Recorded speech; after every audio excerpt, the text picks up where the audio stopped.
So this video showed up on my YouTube feed today, and the title of the video was, I was the victim of a hate crime and over 30 million people saw it. And I looked at the picture of the guy and I was like, okay, this is either an old story or they're doing hands-free hate crimes nowadays. Oh, Jesus. This week has been heavy as f***. Girl, cut the dramatics and just tell your little weak-ass story. I didn't realize what a disservice I would be doing to young gay kids in my area if I were to sit on this. Whatever it is, I'm sure you've sat on worse. I posted a video of a young man verbally assaulting me in a parking lot. Verbal assault. Okay, I'm gonna allow it. I'm gonna allow it, but this better be good.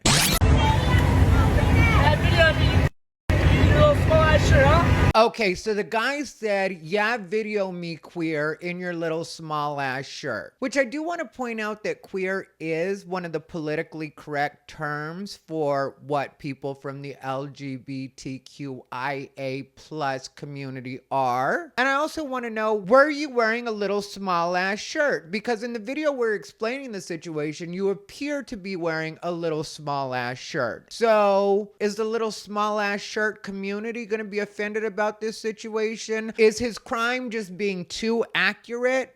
I'm not really seeing what he's done that would be a verbal assault. It seems to me that all this young man has done is tell the truth in a harsh tone of voice. But let's keep going. Yeah. What was that? Now, call me old-fashioned, but this is where the hate crime accusation really starts to go off the rails for me, and I know we're right in the beginning of the video. But when I was younger, if it was an actual hate crime, you wouldn't have time to pull out a phone, and you definitely wouldn't be encouraging it by asking them, what was that? What was that is you wanting to make sure that you get it on camera so that you can go viral. And that's what bothers me about this situation and the way that it's being framed altogether. I decided I wanted to film it, so I started to pull out my phone, and that's when he turned his attention to me and started saying disgusting things. He told me to post it, so I did, mostly in hopes that it would embarrass him and also that people would see the increasing amount of prejudiced incidents that are happening in the US because of the current political climate. Because if you just want to go viral because some straight guy went off on you in the street, then go ahead and do that. But to make it sound like it's really a hate crime or that you've been verbally assaulted, when so far I'm seeing nothing of verbal assault, and you're encouraging it to continue or egging him on so that you can make sure that you get it on video, to me, that's not what a hate crime is. To me, that's not a person who feels like they're being threatened right now. That seems like a person that just wants to make sure that they actually capture this moment. And I will be honest when I say that I do have a problem with you dressing that up as something other than what it is, because then when actual hate crimes happen, people think of things like this and they're like, okay, that's not really a hate crime. I'm sorry, but it's just not. And more than this being a hate crime, I would consider it to be that this person that's in the truck actually gave you a drill of what a hate crime could play out like, and you failed miserably. Because what I'll tell you is, if a person ever truly does hate you for what you are, if a person really ever does intend to do you harm, the last thing I would do is take out my camera, start recording, and ask them to say it again. I'll give you an example of a time that it happened for me like this. And I wouldn't consider myself to be timid, and I definitely don't walk around afraid of the world, I'll tell you that much about myself. But I do know sometimes it's not worth it. One time I was performing in Chico, California, this really cool spot that we used to perform at. I believe it was called the Blue Lagoon. On this particular night, it was right before I was supposed to go on. I was headlining, and I went outside to have a cigarette. And there was 4 members of a notorious biker gang outside, which I would mention the name of them, but I don't want that smoke, just like I didn't want that smoke that night. I avoided it. I'm not going to call it into me now. But you would definitely know this particular biker gang if I actually did mention their name. They're not to be played with. And so when I walked outside, one of the 4 guys looked at me and he was like, oh, look, there's a with tattoos. He was right. I am a fag with tattoos. The last thing I ever would have done would be take out my phone and antagonize that man, because if you know that people are particularly ruthless, you don't egg them on. So I don't buy that in any way you felt like you were verbally assaulted, because I didn't feel verbally assaulted in that moment. I knew that was a moment to look alive. I knew that was a moment to not antagonize. I knew that was a moment for me to go back inside. Even if I did feel like smoking my cigarette, that wasn't the best time to do it. So when you try to play it like this was a traumatic situation and I was afraid, okay, well then why did you prolong it? Because if you just wanted it to pass, what you would have done is let him blow off steam, say whatever he wanted to say, and then he would drive off faster than if you were like, what was that? What was that? Does it really matter what that was? If you didn't want to hear it, if you were scared for your life, it was traumatic. Does it matter? Sorry, I'm just testy because I'm tired of LGBTQ, and in this case specifically gay people, trying to make things sound more dramatic than they are because they've got an agenda. Don't encourage a situation and then get online and act victimized afterwards. Because if you're not taking it seriously, then why should I? Or why should we? What was that? Tell me.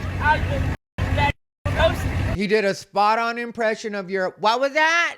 And then you still were like, tell me. So you're asking for this to happen. You want it to continue so that you can get your viral moment. So you decide if a viral moment is more important than your life. Because let's say this guy was as serious as you're pretending that he was. Let's say he was a type that was going to jump out of the truck and actually act on his words. Also, when you use the word hate crime and we see you talking in your video and you don't have a scratch, a welt, a bruise, I'll even settle for something burning on your lawn. You have none of the signs of an actual hate crime, but you're billing it as a hate crime, which I know you're trying to get clicks, but I think that there are certain things that you shouldn't use to get clicks if that's not really what happened to you. And so let's put the fact that you're encouraging it aside. Let's put the fact that you're engaging him aside. And let's just get down to what's happening right now, because he told you to go ahead and post it. And that should tell you people don't care anymore if you post them. People are past cancel culture. Nobody's going for that anymore. There's a few left. I know there's a few left that are still trying to make it happen, still trying to do the cancel thing, but Stop trying to make fetch happen. people in general are over cancel culture. It's not going to happen. And I will give you that if this had been a couple years ago, you would have gotten all sorts of support and people would have acted like you were the next Jussie Smollett. And they would be right to act that way. But I'll give you, at this point, he did call you the F slur. But if you're really a gay man, don't act like you're not used to using the F slur or friends calling you the F slur or that word being around. We're all used to it. I would be using it right now myself if it weren't for YouTube terms of service.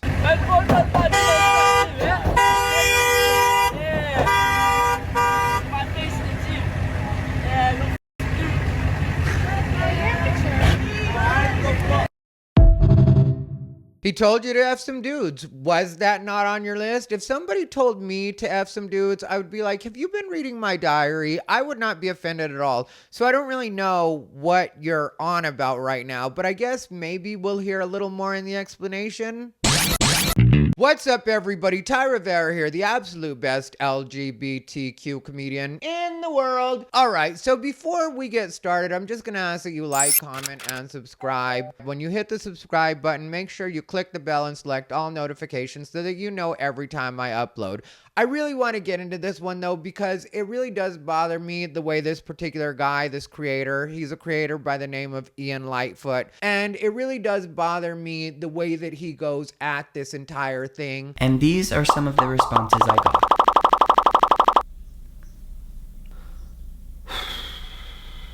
Let's talk about everything that happened from the posting of that video to today. When really what his point in the video was, and even though he tries to make it seem like everybody was just mad at him because he was the victim and he actually called this out, what people were really telling him was that this is not the reason that we need Pride Month and that we don't need Pride Month. Because that's what you end up finding out, that he tried to spin this into afterwards.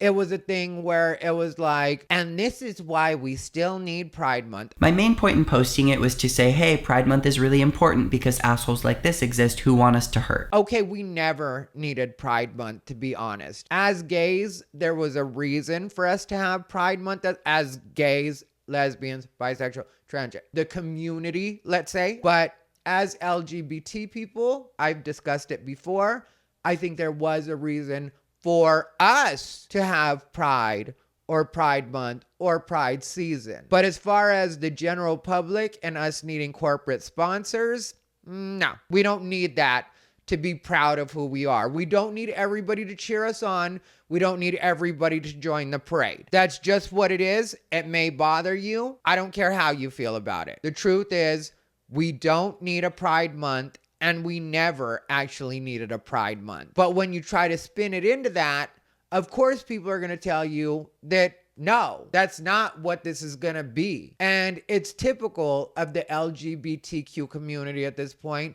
to try to emotionally manipulate people into giving them what it is they want. That's turned into the whole technique. It's either emotional manipulation or emotional blackmail. Like when I was doing the research for this video, I of course looked at this guy's social media, and there was an Instagram post that he put up, probably on his TikTok as well, where he said this. Pride has never been about turning your straight kids into queer kids. Pride has always been about not turning your queer kids into dead kids.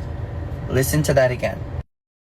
Pride was never about not turning your queer kids into dead kids. That's not at all what the history of Pride was. Like, you even saying that tells me that you shouldn't be speaking on Pride. And that's something I am getting very tired of from the community in general. And that's why I put out some of the videos that I put out, which I'm about to put out one very soon where I talk about what the real roles were in the original gay liberation movement, which is what Pride originally was. So I'm not going to get too much into that right now. But when I was younger, nobody was thinking about queer kids. That has nothing to do with the history of Pride. Like, we weren't trying to emotionally blackmail people into giving us our rights. That was never the way that we went at it as LGBT, and more specifically as gay people. Like, sometimes people wonder what it was we were proud about. And for a lot of us, what we were proud about, and the reason that we liked the term pride, was because in spite of everything that at different points was against us, because when I was younger, you could lose your job, you could still be arrested in certain states, you could lose your entire family because nobody would want to talk to you, they'd disown you. You could lose all your friends. These were all very real possibilities when I was younger. And so for us, what we were proud of is that in spite of all these possible social and legal consequences, and the fact that at that time, you were kind of saying that you were fine with having to struggle a little more in life. So in spite of all those factors, you were still willing to just be the person that you knew you were meant to be, and that's what you were proud of. It wasn't about, I'm gonna unalive myself if the world doesn't accept me for what I am. And the need for rights was very basic. Like I said, I'm not gonna get into that right now, but I don't like people like this not knowing the history of Pride and then trying to tell other people this is what Pride has always been about. Pride was never about anything that you probably think Pride is about. That's probably a good rule of thumb for a person like you. And I think that a person like you, especially with your social media following, because he does have a decent following, I think that a person like you should really read about the history of Pride and start relaying that to people, like the accurate history of Pride. Start relaying that to people instead of what you want Pride to be, instead of what your friends would like Pride to be, since you're supposedly advocating for it, since it's so important that we have a Pride Month. The least you can do is actually know the history of it. I'll include a link in the pinned comment of the Pride videos that I've done and the history of LGBT. So whether or not you like the stuff that's around it, you at least know what it is you're talking about the next time you fix your mouth to say something stupid. So anyway, sorry about that rant, but I'm just tired of these people. But what I can tell you guys is what happened was, by those messages, if you didn't see, if you want to freeze at any point, you should freeze frame and actually read what the comments were, because it's a lot of people responding to the Pride thing more than they're responding to what his actual thing is. When you're pushing an unpopular idea at this point, like Pride, of course you're going to get a lot of kickback on that. What happened was, I decided to go to the No Kings protest in Folsom, California this last weekend on June 14th. It had been a super hectic week, and honestly I just didn't plan that well, so I didn't make any signs, I wasn't wearing any political clothing, I just wanted to go show support and take some pictures of people's signs. After I walked around for a while, I was heading back to my car and a bunch of people were doing the same. This young man was leaning out of his truck yelling at a family in front of me saying they're illegal, they should be deported, and a bunch of other things that I will literally never repeat. if you're really trying to shine light on a situation and you're really trying to call somebody out for their behavior, you definitely would repeat what it is they said so that we all knew, even if you gave us a censored version of it. But this guy thought he was going to post this and get a bunch of positive attention and everybody was going to have his back and tell him what a victim he was. And instead what happened was another bigger creator that's constantly virtue signaling. Maybe one day I'll do a video on that creator. I don't even know his name. I just know I've seen his videos regularly. And at first I thought he was kind of a good guy. And then I was like, no, this guy is just virtue signaling all the time. That's all this guy is doing. And he doesn't care about anybody. And so what happened was that particular creator hit this guy up and then stole his clout chase, basically, was what happened. Because the guy has a much bigger following, posted it. He got a bunch of views as well off of it. He didn't tag this guy. He didn't include this guy in any way. But what he did do, which is what his specialty is he went ahead and doxed the guy that was in the truck. And so then this young queen right here got like, I had no idea that this person pretty much doxes people professionally. His video asked viewers to find the boy and it worked immediately. Before I knew any of that, I was pretty upset that this person had gotten information from me and then used my own video and personal experience to profit off of and grow his own social media channels without even tagging or acknowledging me. so he contacted that bigger creator. That bigger creator said he was sorry and then tagged him in it. And then all was right with the world again with him, because now he was being included back in his own grift. Because for a second he got shut out of his own grift. And so he got included back in his own grift. And then he pulled this like, I don't like people being doxxed. I'm not a fan of doxing. I think it's dangerous for the people being doxed. I think it's dangerous for the people who may approach the people being doxed. I think it makes things messier and scarier than they ever need to be. Well, if you really didn't like people being doxxed and you didn't agree with doxing, which is when they track down a person's information and the internet does its thing and figures out everything about them, then you would have blurred his face. Any one of us have the option to do that through one of many apps. So you could have blurred his face. You included his face. Then he also said that when the bigger creator hit him up, he had no idea that the bigger creator was going to do a video about it.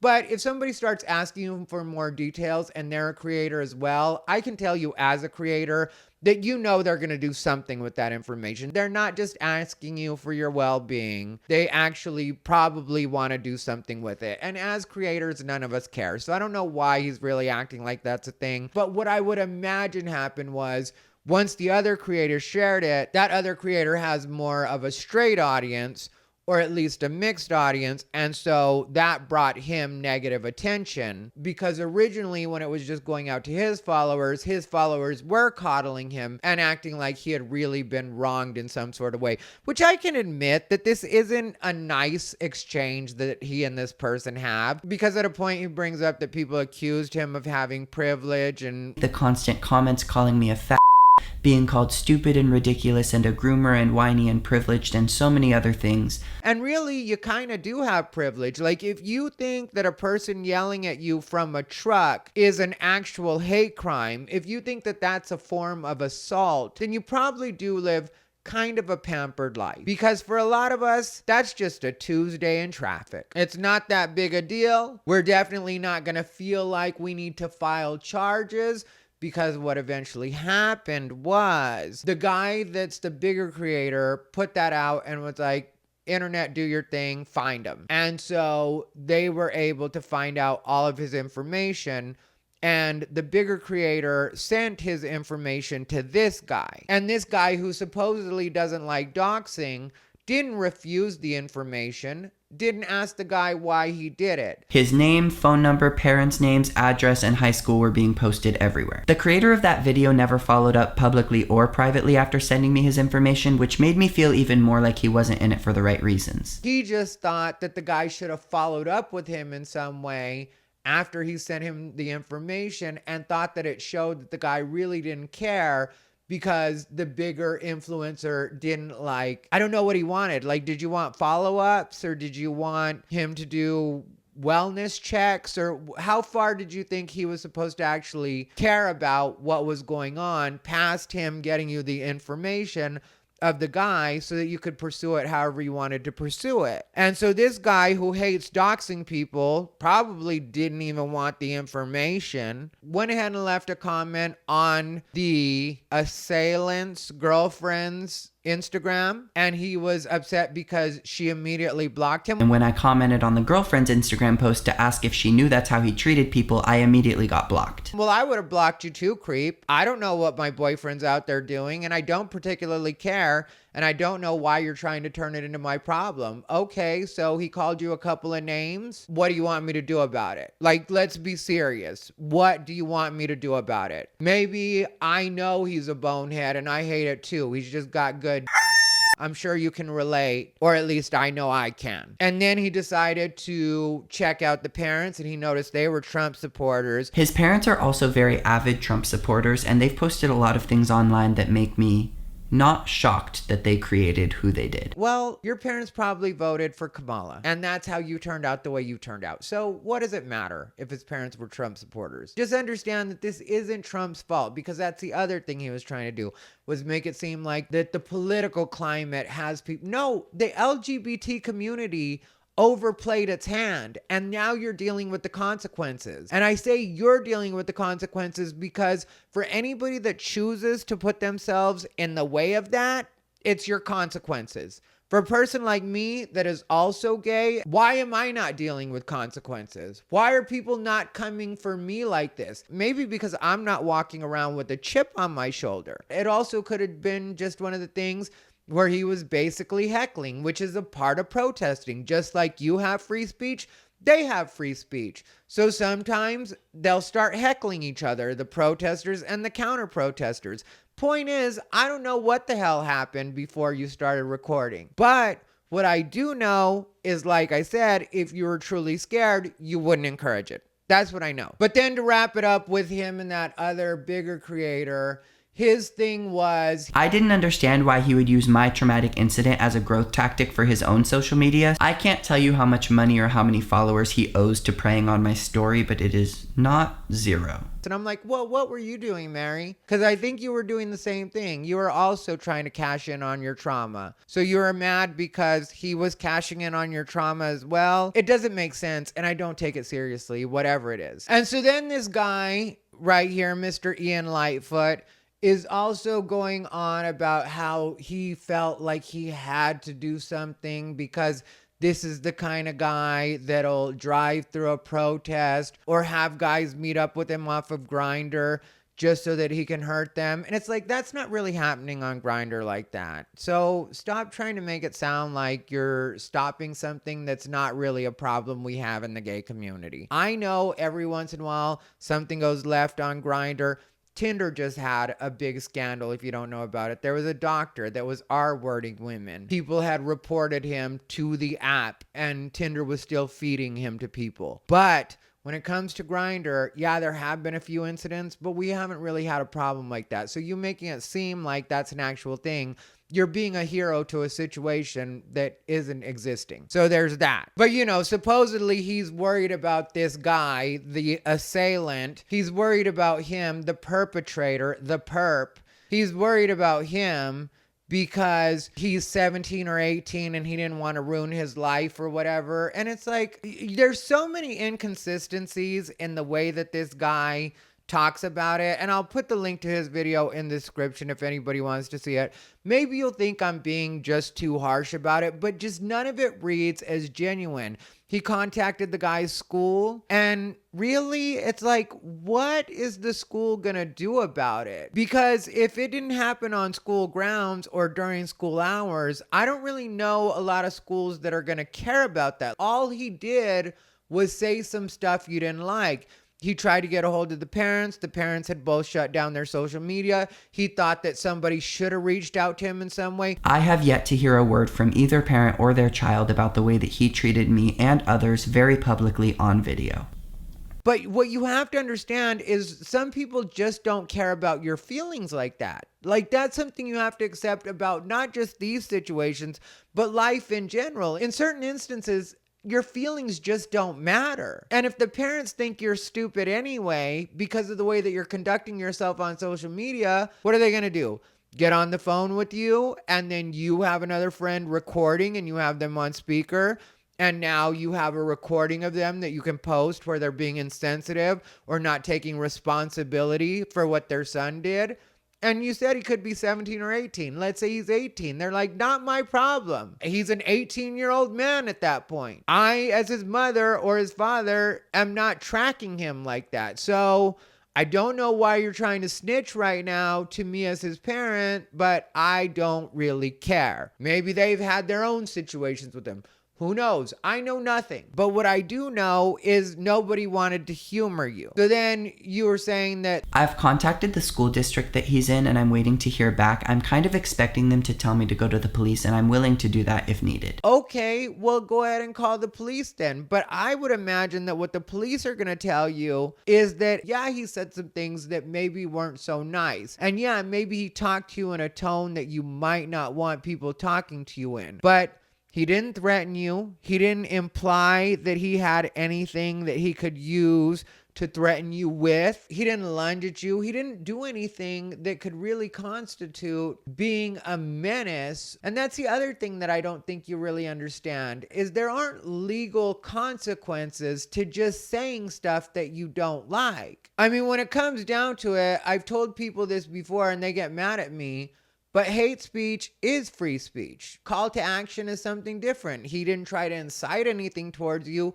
He just said what he personally thought about you and your little small ass shirt and the fact that you were going to F dudes and whatever else mimicking your voice. But really, he didn't say anything. Yeah, he said the F slur, but even that, it's like, okay, so what's your problem with that word? And so just to wrap it up and let you guys know how he ended the situation, which really got on my nerves, was he goes through this whole thing, which again, I will leave the link in the description. Don't harass him in any way. I'm not trying to do any of that or trying to incite any of that. I'm just, like I said, I feel like maybe some of you may think that I'm being a little too hard on him. And I would be interested to see, for the people that actually do want to see his video, I would be interested in hearing. And don't worry, I'm not going to get defensive and get mad at you if you feel differently than I do. This isn't a trap in any way. But I would be interested to know what some of you think after seeing his full speech. Like, if you think that I'm just being too hard on him,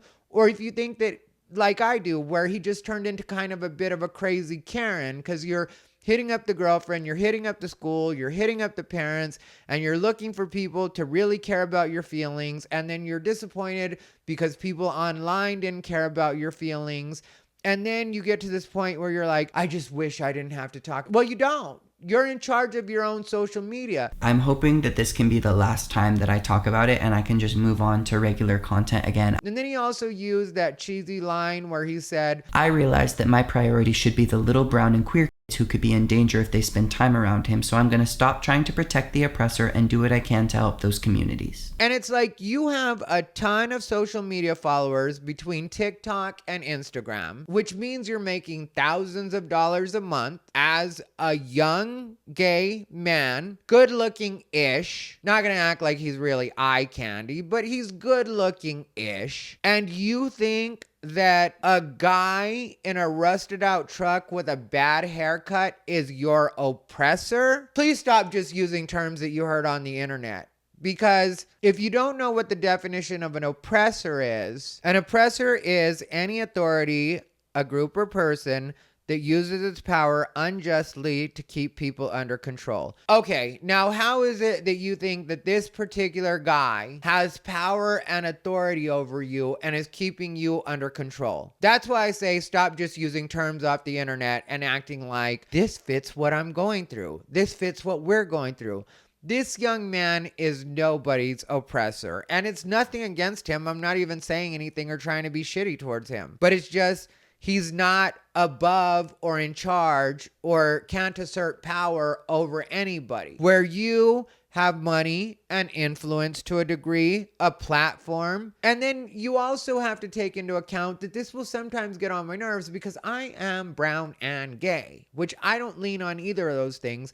But I do bring it up because I think it's important in this situation, because this guy brought up how he was doing this for young brown children. And it's like, just stop yourself. Because I am brown, I'm gay, I'm from Arizona, and I came up in a time that was way less politically correct than things are now. So I've heard some ignorant shit in my life. Legitimately ignorant stuff in my life. Racist, homophobic, whatever, all of it. Sometimes in combinations. I've never looked at any of the people that have ever said any of that stuff in my presence or even towards me and felt like, that's my oppressor. That's the person that's going to be able to hold me down. That's the person that's going to keep me from being able to do what I want to do. And when I was young like this guy, we didn't have social media. So I could have no influence outside of my circle of friends or my family, the people that I knew. That's the way influence used to work back then. So this guy has a million different options, but is acting like a guy with a bad haircut in a rusted out truck is somehow his oppressor. And so he finishes out the video by being like, I just wish I didn't have to talk about this. Okay, well, you fully run your social media and nobody made you talk about it in the first place. I feel like because I'm the one that made it public, I owe it to everybody to share updates about how it's going, but I am really looking forward to just going back to regular life after this. You don't owe anybody anything. Technically, you could take the video down. You just like the views. You like the attention. That's why you admit you kept refreshing your phone. And so this is really all of your own doing, outside of the fact that somebody said some stuff to you that you weren't ready for them to say, but in the end was a blessing that they did, because you got to pretend to be a victim and you got to act like you were really going through something. When, I hate to tell you, sweet pea, but every once in a while, no matter who you are, you're going to hear some shit you don't like. And I know you wish you could share a story like this and just have everybody be supportive. I hope that one day we can live in a world where someone can share an experience like this and be met with nothing but unconditional support. But that's not the world we live in. Anyway, that's where I'm at on it. Let me know what you guys think down below in the comments. If you want to see a video of me talking about how Lily Tino may have really done it this time, click the video on your screen. Other than that, as always, this has been Ty Rivera, the absolute best LGBTQ comedian in the world. They bought into his bullshit.